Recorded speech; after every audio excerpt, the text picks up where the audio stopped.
semaine, je suis tombé sur un article dans un journal qui m'a servi sur un plateau le sujet du Dvar Torah de cette semaine. Je suis tombé sur un article qui dit qu'il y a une loi en Israël qui s'appelle Chok Shaot Avoda Menucha. C'est-à-dire une loi qui oblige donc les employeurs à donner un jour de congé aux employés. Et en général, c'est le jour de congé convenu pour tout le monde. Et en Israël, il s'avère donc que c'est le Shabbat. Or, on voit que dans le milieu du sport, le football, etc., cette loi n'est pas appliquée. Tous les clubs de football jouent le Shabbat. Et donc le personnel des équipes donc, travaille le Shabbat. Et donc ils ont essayé de voir pourquoi cette loi n'est pas applicable également dans le milieu du football.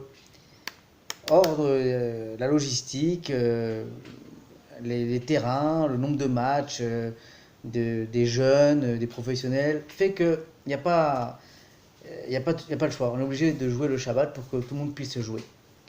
Donc quand le conseiller juridique du gouvernement a essayé d'éclaircir ce point, on lui a répondu, en effet il y a une loi, mais dans ce cas-là, on fait une mediniout shel i-achifa, une politique de non-application.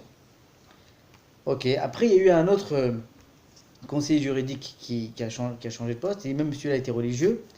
Ils lui ont dit alors qu'est-ce qu'on fait avec cette loi? Il a essayé de voir à droite à gauche, il a dit Zeachok aval en nechofoto. C'est la loi, mais on ne peut pas l'appliquer. Voilà, donc les êtres humains font des lois, mais elles sont tellement tordues qu'on ne peut pas les appliquer. Or, nous, dans notre paracha, on voit exactement le contraire. En effet, il y a écrit Ve'ele amishpatim. Voici les lois. Voici les lois qu'Akadosh Baruch Hu nous propose, nous indique. Et le premier Rashi est très important. Il nous dit Ve'ele. C'est quoi Ve'ele? Kol makom sheneemar ele pasal et arishonim. Ve'ele mosif al arishonim. Quand il écrit Ve'ele, ça vient ensuite à ce qu'on a dit précédemment. Et précédemment, on a vu, c'était donc la paracha de Yitro, la paracha du don de la Torah. Ma arishonim mishinai, de la manière que les rishonim étaient, donc les premières lois, les lois fondamentales du judaïsme, de respecter les parents, de ne pas tuer, de faire le Shabbat, de respecter Akadosh Baruch Hu qui est le seul Dieu. Donc tout cela, Af Elo Mishenai, maintenant toutes les lois qu'on va parler maintenant, les Mishpatim, les lois du tout à chacun, du voisinage, des conflits, et bien ces lois aussi, c'est des lois que Akadosh Baruch Hu nous a données. Elles n'ont pas été créées par des êtres humains, c'est pas un tribunal ou une assemblée nationale qui les a créées, non, c'est Akadosh Baruch Hu qui a donné ces lois. Comme les lois du Har Sinai, de Yitro, les lois de Mishpatim, c'est aussi Akadosh Baruch Hu qui l'a donné. Et donc ça veut dire quoi? C'est-à-dire qu'elles sont infaillibles, qu'elles sont dures comme le roc, qu'elles sont d'une logique implacable, et pas comme les lois tordues, non applicables qu'on vient de lire dans le journal. Donc, et où je veux en venir? Je veux en venir que ces lois, pour les comprendre, pour s'y intéresser, pour comprendre la logique, eh ben, il faut les étudier. Et où on les étudie? Eh ben, au Beth Midrash, dans la Mishnah, dans la Gemara, et on va jusqu'à la Halacha comme ça.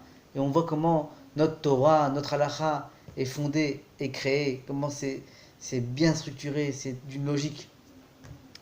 Et il ne reste plus qu'à espérer que bientôt viendra le Mashiach et Ashiva Shoftenu Kevarishona, que nos juges reviendront comme avant, des vrais juges avec une vraie logique, une vision juste des choses, pas, vous savez, si la justice, comme ils disent ici, à chaque fois qu'on sort une loi, on dit Zelo Chukati, c'est pas constitutionnel, alors qu'il n'y a même pas de constitution. Il n'y a pas de constitution en Israël, alors c'est pas normal de dire Zelo Chukati. Or, nous, on a une Torah, Zot Chukata Torah. Nous, on a une constitution, on a une Torah, on a tout ce qu'il faut. Il faut juste espérer que le Mashiach vienne bientôt. Shiva Shoftenu Kevarishona, pour faire venir nos juges comme avant, notre justice implacable qu'on étudie dans cette paracha. Ve'ele amishpatim. Shabbat shalom et mevorach.